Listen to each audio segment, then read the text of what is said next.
This podcast is brought to you by Progressive Insurance. Whether you love true crime or comedy, celebrity interviews or news, you call the shots on what's in your podcast queue. And guess what? Now you can call them on your auto insurance too with the Name Your Price tool from Progressive. It works just the way it sounds. You tell Progressive how much you want to pay for car insurance, and they'll show you coverage options that fit your budget. Get your quote today at Progressive.com to join the over 28 million drivers who trust Progressive. Progressive Casualty Insurance Company and Affiliates. Price and coverage match limited by state law. Mom deserves the best, and there's no better place to shop for Mother's Day than Whole Foods Market. They're your destination for unbeatable savings, from premium gifts to show-stopping flowers and irresistible desserts. Start by saving 33% with Prime on all body care and candles. Then get a 15-stem bunch of tulips for just $9.99 each with Prime. Round out Mom's menu with festive rosé, irresistible berry chantilly cake, and more special treats. Come celebrate Mother's Day at Whole Foods Market. When Amy Yin thought about getting pregnant, she knew exactly what she wanted. So Amy is a 32-year-old software engineer and venture capitalist. She spent her 20s exploring the world, building a company, selling a company, and she's always been a huge advocate for women, especially at work. That's reporter Emi Nietfeld, who spent time talking with Amy about her plans. She's also always imagined herself having at least 2, but ideally 3 daughters. And so first her company offered egg freezing as a benefit, and later they offered embryo freezing. And she, like many young women working in tech, learned that she could take advantage of those benefits, even if she wasn't struggling with infertility, to make sure that she had the daughters she had always dreamed about. And so now, Amy's plan is to use her frozen eggs in IVF in order to have at least 2 daughters.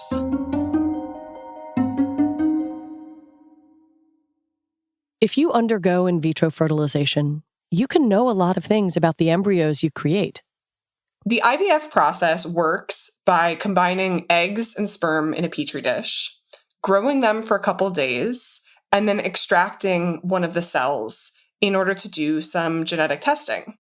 That testing can tell prospective parents whether an embryo has chromosomal abnormalities, things that could lead to birth defects, Down syndrome, or diseases like sickle cell anemia. But it can do more than that. One of the things the genetic testing reveals is whether the embryo has 2 X chromosomes or an X and a Y chromosome. So whether you're going to get a boy or a girl. So if you want that girl embryo, that's the one you choose.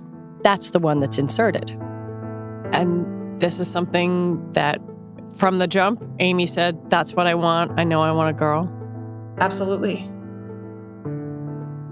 In almost every other country, selecting an embryo by sex is banned. But here in the US, the practice is growing. Today on the show, inside the brave new world of sex selection. I'm Lizzie O'Leary, and you're listening to What Next TBD, a show about technology, power, and how the future will be determined. Stick around.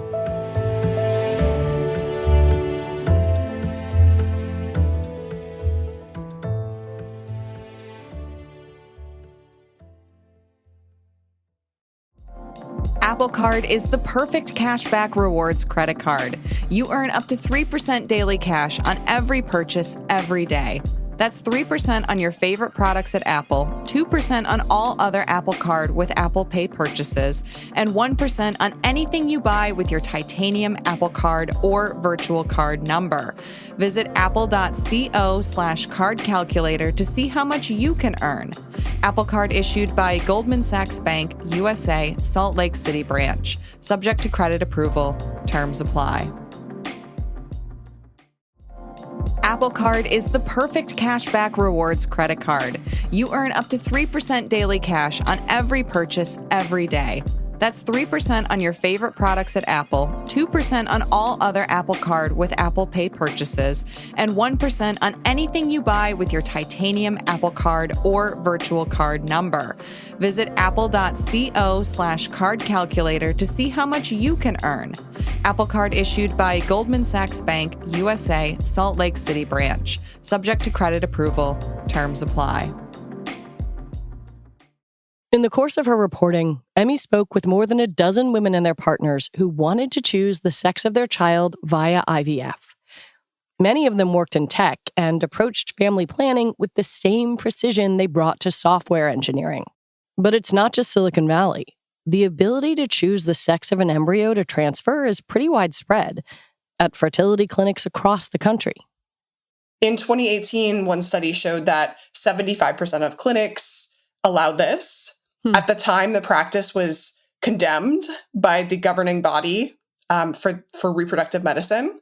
And they have since reversed their stance, and today it's basically ubiquitous.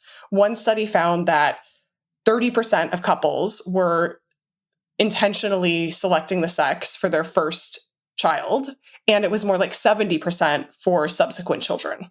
What was so interesting to me is that so many of the people that you interviewed had really strong feelings about this and had planned from the get-go that they wanted to do sex selection. Tell me about them and what they decided to do.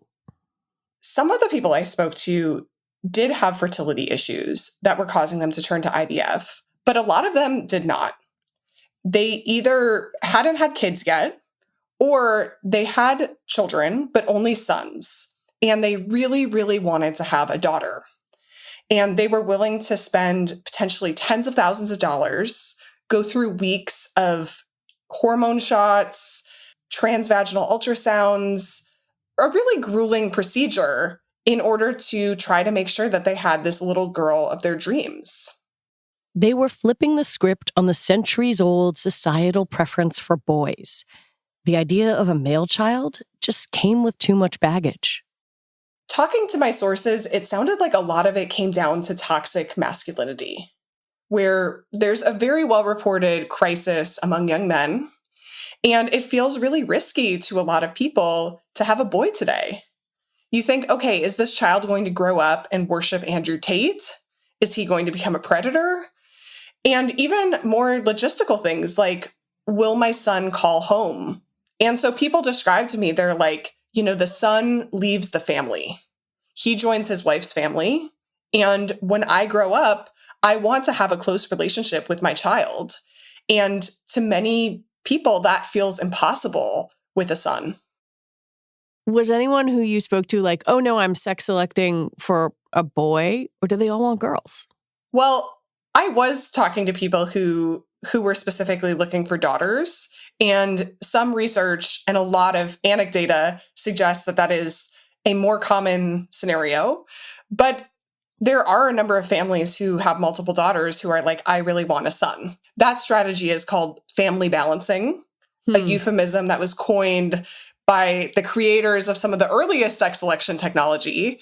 And it reinforces this idea that a quote unquote balanced, happy, harmonious family includes a certain ratio of genders. I think one of the things that fascinated me so much is that so many of the people you talked to were either software engineers themselves or tech adjacent. And this seemed like a way to optimize an aspect of their life when they'd already spent a lot of time like optimizing everything else.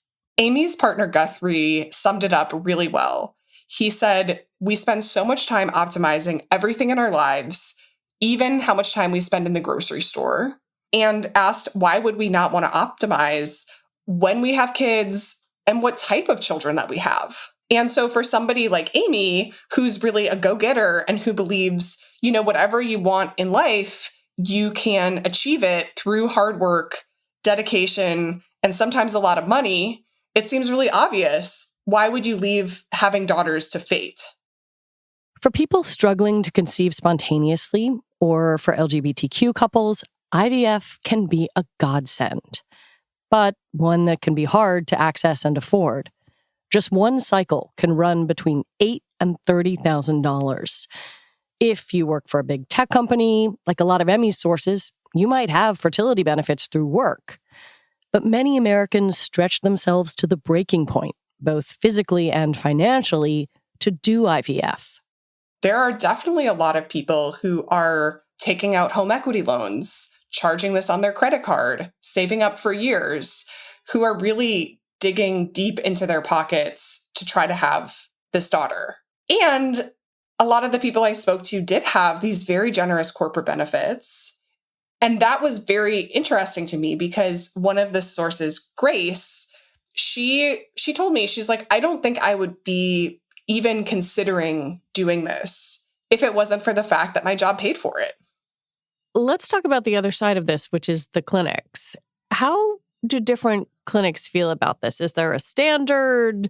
Do they kind of offer this as part of a service? Or is it like, oh, P.S., we could do this if you wanted it?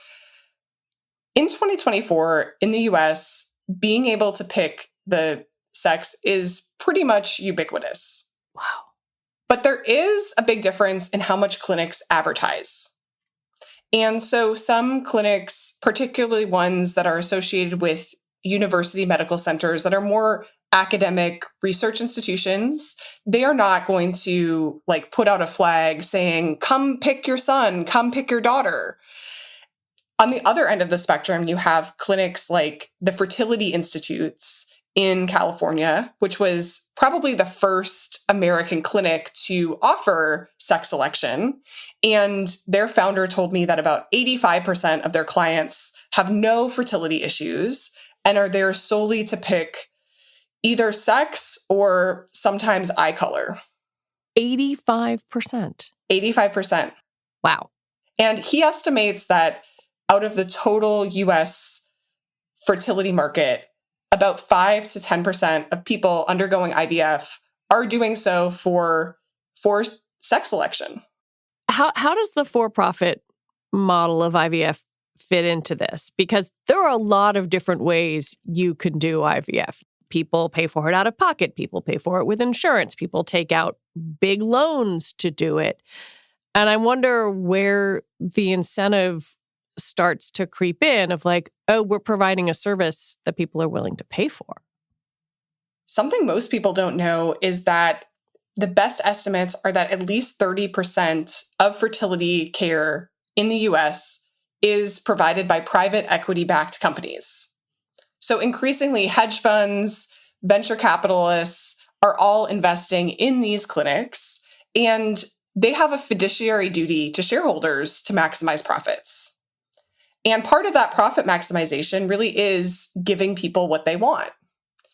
And I think there's some debate out there of, you know, how much of this wish to have a child of a certain gender is just something that's age old, something that's very natural, and that the clinics are just serving a need that exists in the marketplace. And how much of it is drummed up by advertising and by euphemisms like family balancing and this idea that a family is only complete if it has children of certain genders in it. I mean, after all, for centuries, people wanted boys. Girls were, you know, a disadvantage at best. And sex selection has always existed.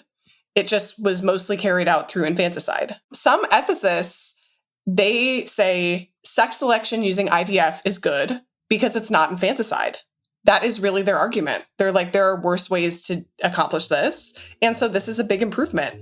And we should use this technology so that people aren't going and sticking their babies in a dumpster.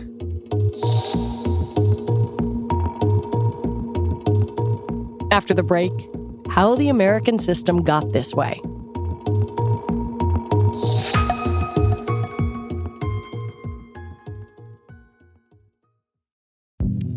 Hi, this is Dahlia Lithwick, host of Slate's legal podcast, Amicus. If you're listening to this show, you might be interested in Amicus's live show that we're hosting in Washington, D.C. on Tuesday, May the 14th.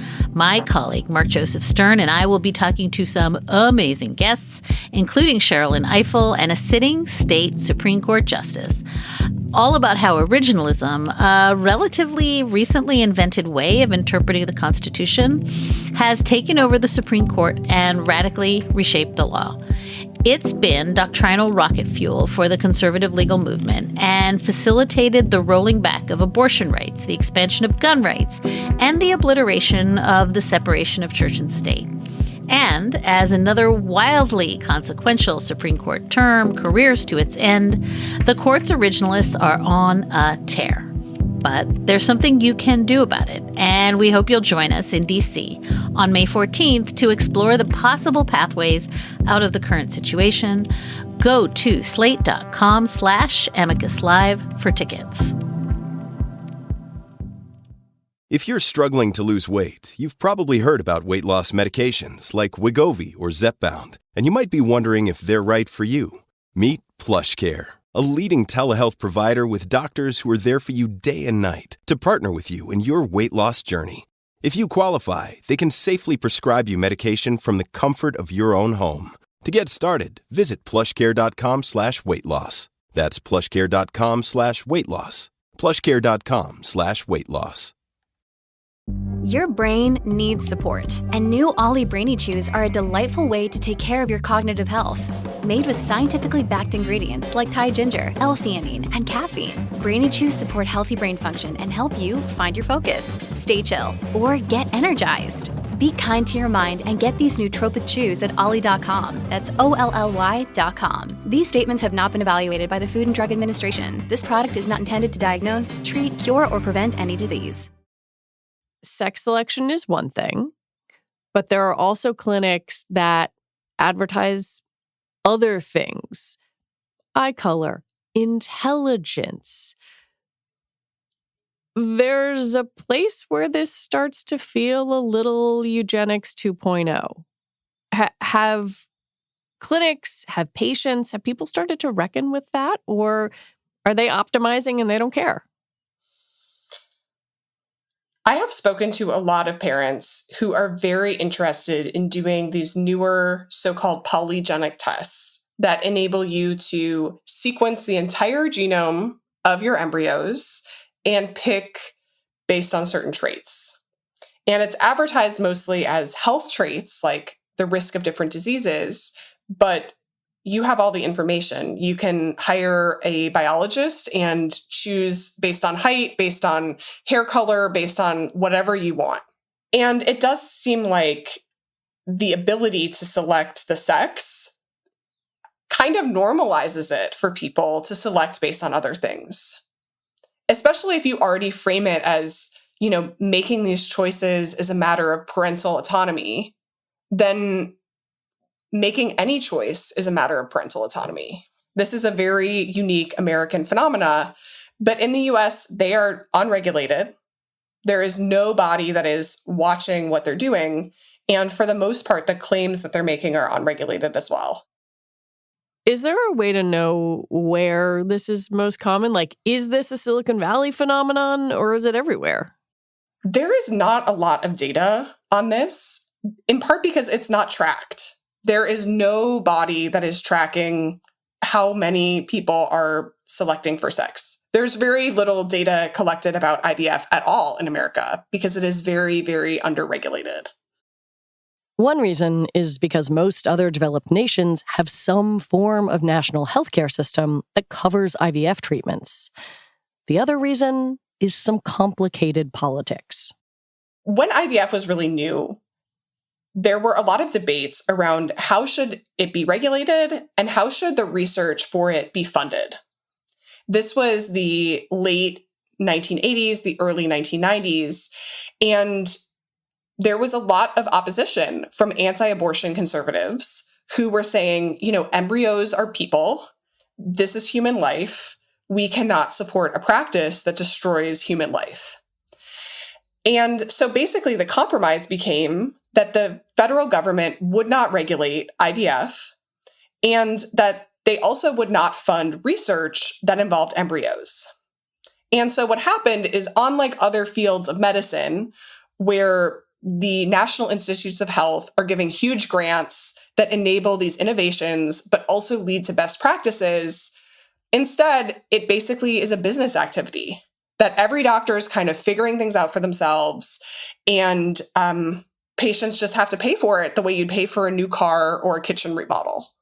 And what is so galling is, as you've reported, there are great IVF clinics. There are instances where everything goes right, and there are instances where everything goes wrong, where embryos are lost or destroyed, or the wrong embryo is implanted in someone. I mean, this is just like, it feels like a Wild West. Absolutely, it really is. And I think when we're talking about elective sex selection, that's maybe one of the more cheerful areas of this. Whereas you see all these people who are really desperate to have a child or to have another child and end up basically being exploited because they have no information on what is the best practice. Is this clinic going to take my money without treating me right? And when things do go wrong, patients have very little recourse. How does the Dobbs decision impact any of this? Because obviously we saw this outcry in Alabama, and lawmakers reversed course there, specifically around IVF. But I would imagine if you spun this out, any regulatory kind of framework around IVF might also meet pushback from pro-choice advocates, from abortion rights activists who want to make sure that there aren't restrictions on reproductive choices. Historically, there has been skepticism from pro-choice people about regulating IVF because once you start regulating what you can and cannot do, that can open up the door for regulating who has access to care. And there are many countries where if you are not a heterosexual married couple, you are not allowed to access IVF. And the United States does not have those restrictions, which I personally believe is a very positive thing. At the same time, the doctors who are doing sex selection and related services, they really lean on the language of reproductive choice and autonomy, terms that are straight out of the abortion debate. And they say things like, being able to pick a son or a daughter is a matter of reproductive autonomy that is on par with the ability to get an abortion. Wow. And part of what that means is that now when abortion access is imperiled, IVF access is going to be imperiled at exactly the same time, as you saw with Dobbs. Is there any chance that you think we would see more robust federal regulation around IVF? I think it's difficult, but I think it's possible. And part of why I think it's possible is that the Alabama Supreme Court made a decision that frozen embryos were children that essentially struck down the ability to get IVF in the state. And then they very quickly reversed course because the fact is that most Americans are really in favor of having access to IVF. Even people who believe that embryos are people or children, those people often struggle with infertility and they want to have kids. And this is the way that they can do so.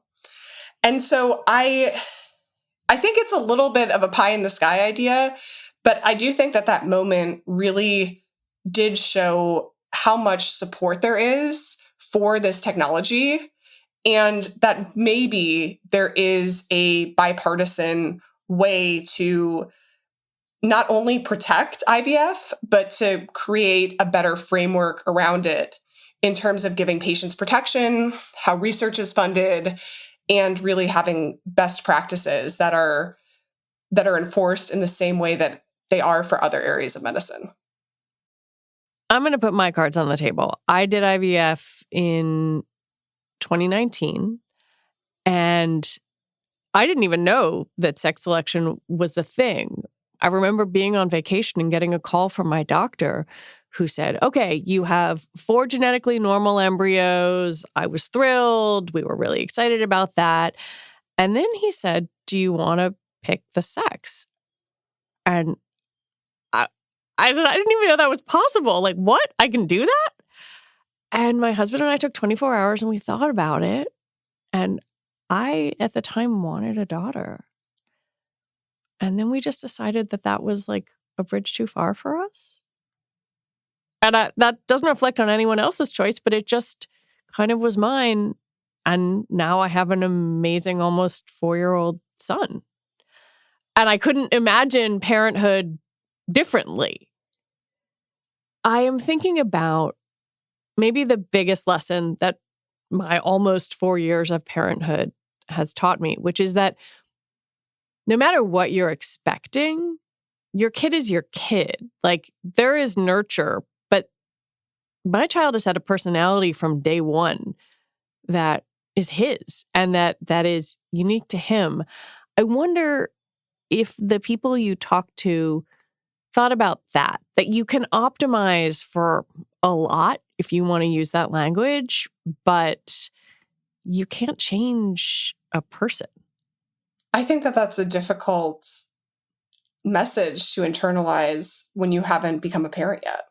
Even though I did speak to a number of parents, but who are parents of boys and who believe that the experience of raising a son versus raising a daughter is just going to be so fundamentally different. And to me, that's interesting in 2024, as we've done so much reckoning with what does gender mean? What are gender roles? But I also spoke to a psychologist who has a number of clients who have been sex selecting for years. And some of those kids are a little bit older.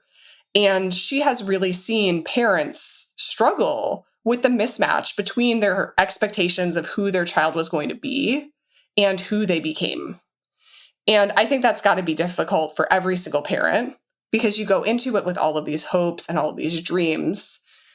And it does seem like an added complication where you believe that you can control things about your child that maybe you can't. You might pick the daughter, but she might come out as trans. Right. That was the next question. We've been saying sex selection, but that doesn't mean gender. And actually, all of the discourse around this focuses on gender selection. That is the sales pitch that you will get. That is the terminology that everyone uses. Also, it's inaccurate if you believe at all that there's a distinction between what is gender and what is sex. After you wrote this piece, how did you start to feel about this practice? Did it change your thinking at all? So I started reporting this piece over a year ago. And that was before I was really planning to have a child, before that was super on my radar. And in the meantime, I have gotten pregnant. And for me, speaking to all of these people, it made me decide that I did not want to know the sex until my child's born. Because I just think it is very hard living in a society that has gender norms and gender rules to limit those expectations. And for me, I thought, I'm going to be happiest as a parent if I go into this saying, I just want to meet my kid as they are. Like, sex selection was definitely a path that I could have gone down. I used to be an engineer. I have frozen eggs. I had corporate benefits that would pay for it. But ultimately, it was not what I personally wanted. But then there's the tricky follow-up question. I am not going to have another child. I'm 48 now. If I had another one, though, would I want to have a girl? That balance does feel appealing. And one of my sources, Lexi, she put it well, where she said, nobody knows if the difference between the sexes is biological or socialized. It's probably socialized, she said, but I can't change all of society. Emi, thank you so much for talking with me. Thank you so much for having me. Emi Nietfeld is an author and freelance journalist covering fertility, tech, culture, and inequality in America. And that is it for our show today. What Next TBD is produced by Evan Campbell, Shayna Roth, Patrick Fort, and Anna Phillips. Our show is edited by Paige Osborne. Alicia Montgomery is vice president of audio for Slate. TBD is part of the larger What Next family.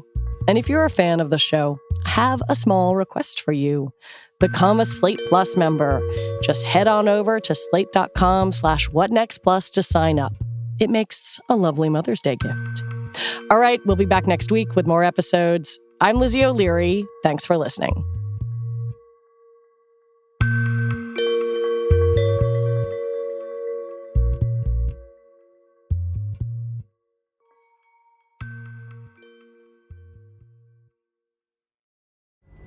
Pulling up to Mickey D's just for drinks? Oh yeah, that's me. Nothing extra, just perfection and a straw. Coming in hot for the coldest cups on the block. Because there are drinks. Then there are drinks from McDonald's. Ever combine an ice-cold frozen Coke with piping hot fries? Try frozen drinks any size for $1.49. Prices and participation may vary. Cannot be combined with any other offer. Ba-da-ba-ba-ba.